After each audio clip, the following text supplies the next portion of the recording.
A próxima vaga para compor o Supremo Tribunal Federal, STF, corte formada por 11 ministros só deve ficar disponível em novembro de 2020, quando o decano Celso de Mello completa 75 anos, idade limite para se aposentar. Neste domingo, 12, porém, o presidente Jair Bolsonaro, PSL, declarou publicamente que já se comprometeu com o ministro da Justiça e Segurança Pública, Sérgio Moro, a indicá-lo para o posto, antecipando em mais de um ano o debate em torno da nova composição do principal tribunal do país. Eu fiz um compromisso com ele, porque ele abriu mão de 22 anos de magistratura. Eu falei, a primeira vaga que tiver lá, vai estar à sua disposição, disse Bolsonaro, lembrando o fato de Moro, que se projetou como juiz de processos da Operação Lava Jato, ter abandonado o cargo para ingressar no seu governo. Nesta segunda, o ex-juiz da Lava Jato negou que tenha negociado sua indicação ao STF e disse que aceitou ser ministro de Bolsonaro interessado em atuar contra a corrupção e o crime organizado. A declaração de Bolsonaro indicou que teria havido uma negociação sigilosa em que Moro aceitou ser ministro do seu governo em troca da indicação para o Supremo. Conforme destaca a constitucionalista Estefânia Barbosa, professora da Faculdade de Direito da Universidade Federal do Paraná, é natural que a escolha de ministros do STF envolva negociações políticas, já que a indicação precisa ser aprovada pela maioria do Senado. O que seria controverso, na sua avaliação, caso de fato tenha havido um acordo entre Moro e Bolsonaro, é o fato de o ex-juiz da Lava Jato ter sido responsável pela condenação em primeira instância do ex-presidente Luiz Inácio Lula da Silva no caso do Tríplex do Guarujá, decisão que contribuiu para o petista, principal adversário de Bolsonaro na corrida presidencial, ter sido impedido de disputar a eleição. Para o coordenador do Centro de Justiça e Sociedade, CJUS, da FGV Direito Rio, professor Micael Murralin, que defende mais transparência na escolha de ministros do STF, é positivo que Bolsonaro revele publicamente seu compromisso com Moro. Usar o cargo de ministro do Supremo como moeda de troca, porém, causa preocupação. Da forma como Bolsonaro falou, parece que Moro emprestou seu prestígio ao governo em troca da indicação, afirmou. Estefânia Barbosa acredita que o principal trunfo de Moro para chegar ao STF é seu prestígio popular, conquistado ao se projetar como símbolo anticorrupção durante a Lava Jato. Pesquisa do Instituto Datafolha de abril mostrou que o índice de aprovação ao ministro entre os brasileiros está em 59%. Esse apoio deve se refletir em pressão sobre o Congresso. Se fosse hoje a sabatina no Senado, acredito que ele seria aprovado, avalia a professora. Na sua avaliação, Moro tem também currículo suficiente para atender ao requisito de notável saber jurídico exigido pela Constituição para ingresso no STF. O ministro da Justiça fez carreira como juiz federal e foi professor de Direito Processual Penal na Universidade Federal do Paraná, UFPR, mesma instituição em que concluiu mestrado e doutorado. Sua entrada no STF diretamente a partir da primeira instância do Judiciário causaria estranhamento e desconforto entre magistrados mais antigos, mas se vier de fato a ser indicado em 2020 estará seguindo o mesmo caminho de outros dois juristas que entraram no Supremo após chefiar o Ministério da Justiça, Alexandre de Moraes, indicado por Michel Temer em 2017, e o já aposentado Nelson Jobim, nomeado por Fernando Henrique em 1997. Embora a trajetória não seja inédita, ela é alvo de críticas.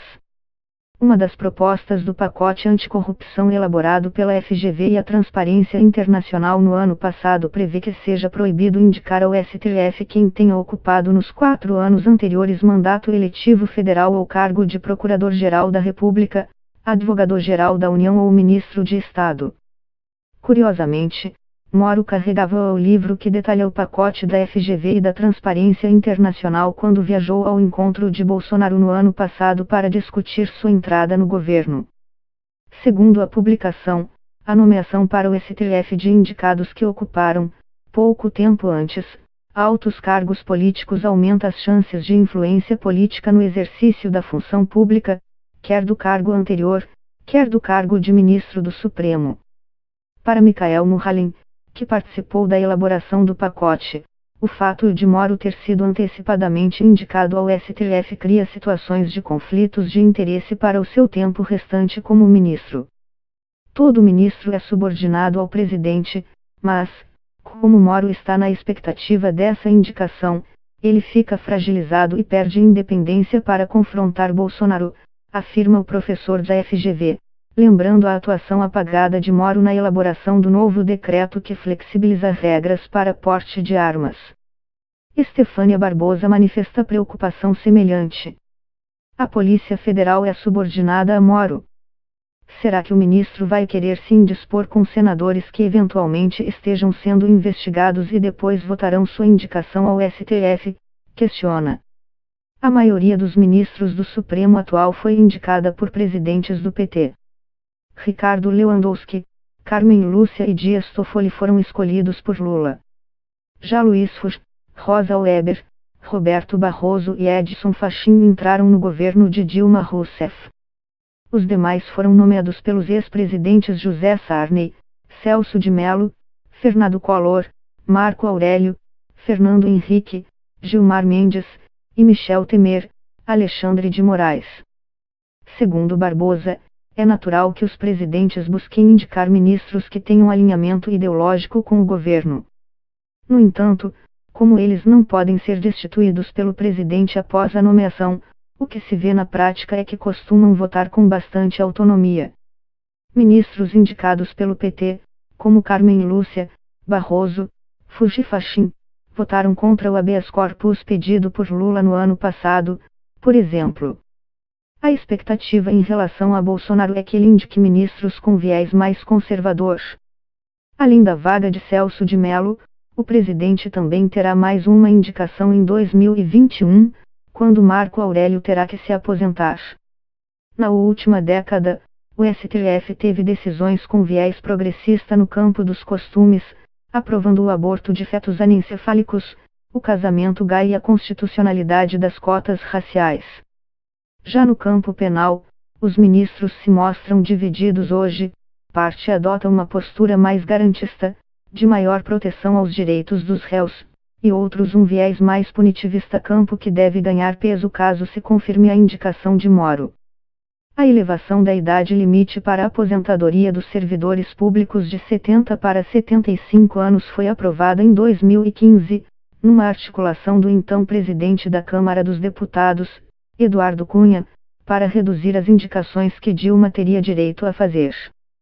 Como houve o impeachment, quem acabou ficando com menos nomeações foi Temer. Agora, parlamentares discutem no Supremo a possibilidade de elevar novamente esse limite para 80 anos.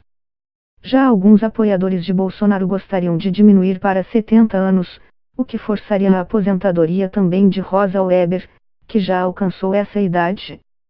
Para Barbosa, essas alterações nas idades de aposentadoria são manobras inconstitucionais para intervir na composição do STF e comprometem a qualidade da democracia brasileira. Não tem problema mudar, mas novas idades de aposentadoria só deveriam valer para os ministros que entrarem na corte após a alteração. Mudar as regras durante o jogo é manipulação, criticou.